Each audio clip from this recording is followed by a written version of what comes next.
নমস্কার, বাংলা টক আমার ইউটিউব চ্যানেলে আপনাদের স্বাগত। প্রতিদিনকার মতন আজকেও আমি আপনাদের সামনে আমার ভিডিও নিয়ে উপস্থিত হয়েছি। ভিডিওর শুরুতেই আপনাদের কাছে আমার একান্ত আবেদন, আপনারা আমার এই ইউটিউব চ্যানেলটিকে সাবস্ক্রাইব করুন। আপনাদের গুরুত্বপূর্ণ মতামত আমার ভিডিওর কমেন্ট বক্সে লিখে জানান। ভিডিওগুলো ভালো লাগলে অবশ্যই লাইক করুন এবং শেয়ার করে ছড়িয়ে দিন। দেখুন, আজকের দিনটা আমাদের রাজ্যের পক্ষে খুবই গুরুত্বপূর্ণ, কারণ এই দীর্ঘদিন টালবাহানা চলার পরে সুপ্রিম কোর্টে আজকে সরকারি কর্মচারীদের ডিএ সংক্রান্ত মামলাটির শুনানি হওয়ার সম্ভাবনা রয়েছে। এই কারণেই বলছি, 2022 সাল থেকে আজ পর্যন্ত প্রায় 18-19 বার এই ডিএ মামলার ডেট পরিবর্তন হয়েছে।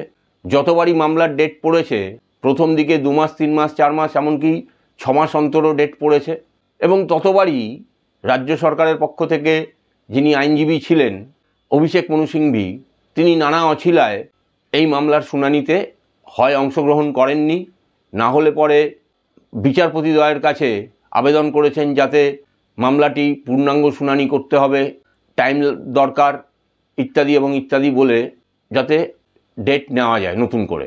গত মাসেও ডেট পড়েছিল, তারপরে সেখান থেকে গত 7 তারিখে একটা ডেট পড়ে, এবং সেই ডেটে সেখানেও অভিষেক মনু সিংভি বলেন যে তার অন্য একটি এজলাসে পার্টহাট একটা মামলা চলছে, সুতরাং তিনি এই মামলায় উপস্থিত থাকতে পারবেন না।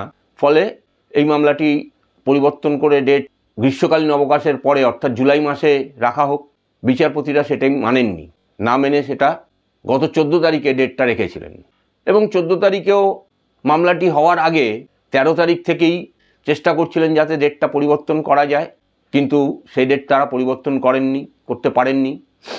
14 তারিখে যখন মামলা ওঠে জাস্টিস সঞ্জয় কারোলের বেঞ্চে, ডিভিশন বেঞ্চে, তখনও সেখানে অভিষেক মনু সিংভি ছিলেন না, অন্যান্য যারা রয়েছেন তারা ছিলেন।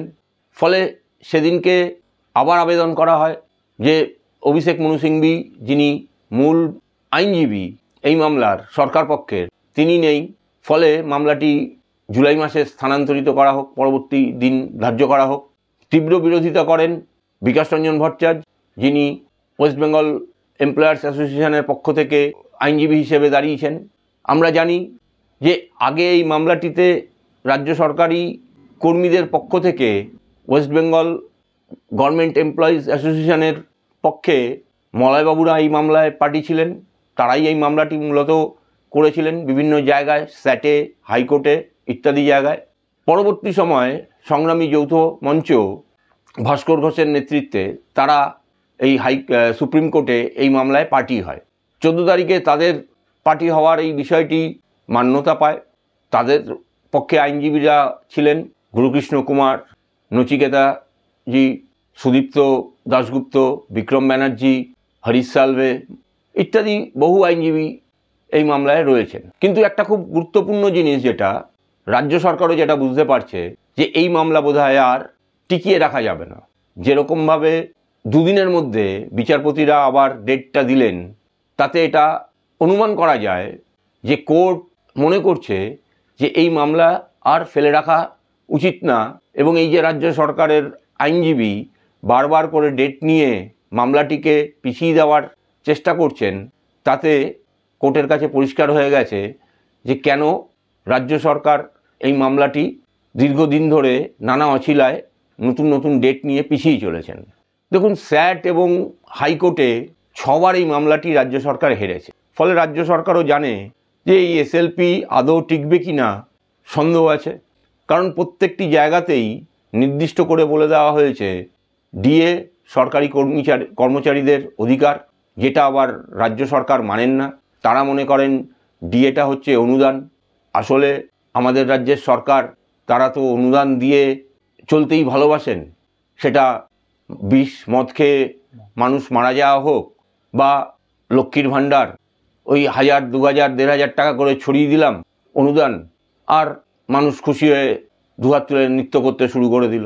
কিন্তু ডিএটা, এর যে তাৎপর্য আলাদা, সেটা তিনি অনুধাবন করতে পারেন না। আর অনুধাবন করলেও তিনি জানেন এই ডিএ দিতে যে খরচা হবে, সেই খরচা করলে পরে তার যে অন্যান্য অনুদানের যে টাকা, সেই টাকা তিনি জোগাড় করতে পারবেন না।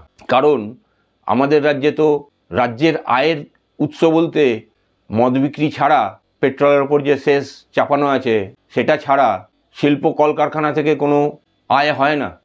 ফলে নতুন করে যদি আয় না বাড়ে এবং তিনি যে এই খেলা মেলা উৎসবে যে খরচাগুলো করেন, অনুদান দেন, সেগুলো করতেই তার তো যা আয় হয় বেরিয়ে যায়।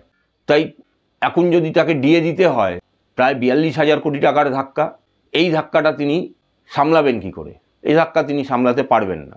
ফলে তিনি চেষ্টা করে যাচ্ছেন যাতে কোনো রকমভাবে এই মামলাটিকে পিছিয়ে নিয়ে গিয়ে একেবারে ফাইলের তলায় ফেলে দেওয়া যায়, ডিএ যাতে কর্মচারীদের না দিতে হয়। দেখুন, ডিএ সরকারি কর্মচারীদের অধিকার, এবং ডিএটা দেওয়া হয় কেন?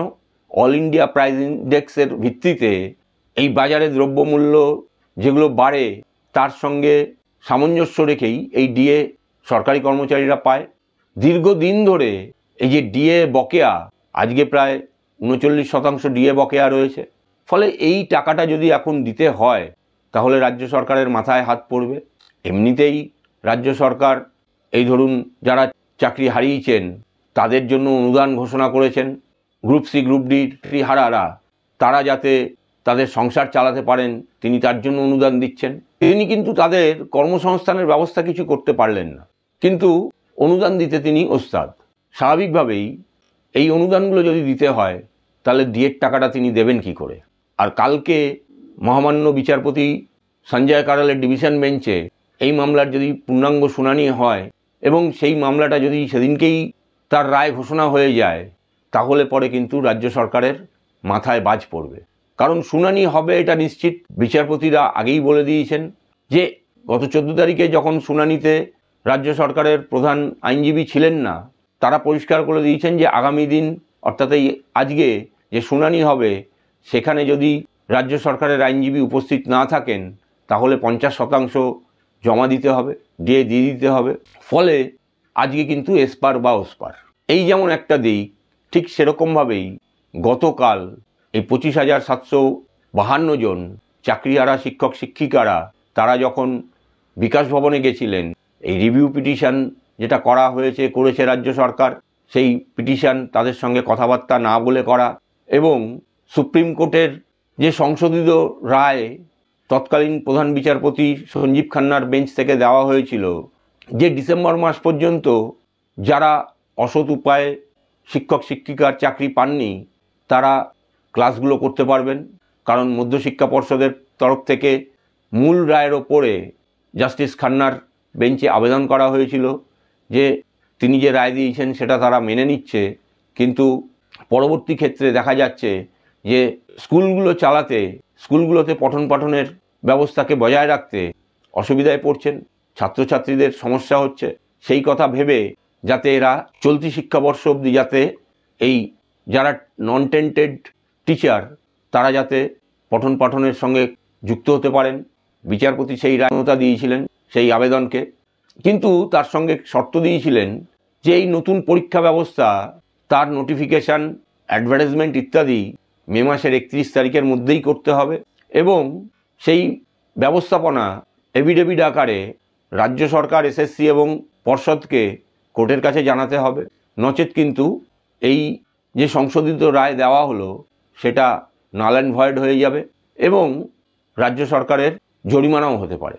সেই রায়কে সামনে রেখেই বিকাশ ভবন নাকি নতুন করে পরীক্ষা নেওয়ার পদ্ধতি স্টার্ট করেছে। সেটার বিষয়ে জানার জন্যই এবং তারা নতুন করে আর পরীক্ষায় অংশগ্রহণ করবেন না এই দাবি নিয়ে বিকাশ ভবনে যান। কিন্তু সেখানে তাদের ওপর যে পুলিশি নির্যাতন হয়, পুলিশ তাদের ওপর যে অত্যাচার করে, লাঠির বাড়ি দিয়ে, লাথি মেরে, ঘুষি মেরে, হেলমেট দিয়ে মেরে, মানে বিভিন্ন রকমভাবে তাদের ওপর অত্যাচার করা হয়। প্রায় 50 জনের মতন এই শিক্ষক শিক্ষিকা আহত হন, হসপিটালে তাদেরকে নিয়ে যেতে হয় চিকিৎসা করানোর জন্য। নিন্দনীয় ঘটনা। মানে আজকের দিনে শিক্ষক সমাজ যারা আগামী প্রজন্মকে তৈরি করবেন তাদের কোন জায়গায় এনে দাঁড় করিয়েছেন আমাদের রাজ্য সরকার। ফলে সেদিক দিয়েও তারা চাপে রয়েছেন। তার উপরে আজকে যদি এই ডিএ মামলা পূর্ণাঙ্গ শুনানি হয় এবং তার রায় যদি বেরিয়ে পড়ে, কারণ রায় সরকারি কর্মচারীদের পক্ষে আসবে সে বিষয়ে কোনো সন্দেহ নেই, কিন্তু যদি এই মামলার শুনানি হয় এবং তার রায় বেরোয়, তাহলে পরে কিন্তু রাজ্য সরকার মহা বিপদে পড়বে। কারণ তখন রাজ্য সরকারকে ডিএ বাবদ প্রায় 42,000 কোটি টাকার মতন অতিরিক্ত ব্যয় বরাদ্দ করতে হবে।